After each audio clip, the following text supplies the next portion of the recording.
Bu gün sizlərə bu iki SPF-in fərqini izah edəcəm. Bildiyiniz kimi xanımlar artıq yay ayları gəlib və bütün xanımlar SPF istifadə etməlidir üzlərini, dərilərini günəşdən və günəşdən gələn mənfi təsirlərdən qorumaq üçün. Və Expert seriyasından olan SPF-imiz var, Leto seriyasından olan SPF-imiz var. Bu iki məhsulun hər ikisi dəridə yaranacaq ləkələrin qarşısını alır, dərini günəşin yanıqlarından qoruyur, zərərlərindən qoruyur və dərdə gedən qocalma proseslərini ləngidir.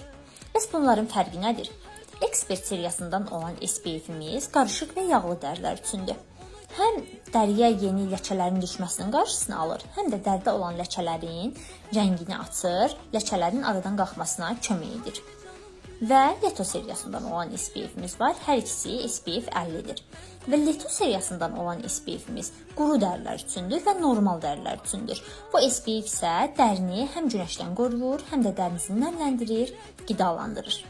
Siz də dərinizi qorumaq istəyirsinizsə, mütləq ki, bu iki SPF kremindən öz dəri tipinizə uyğun olanı seçin və istifadə edin.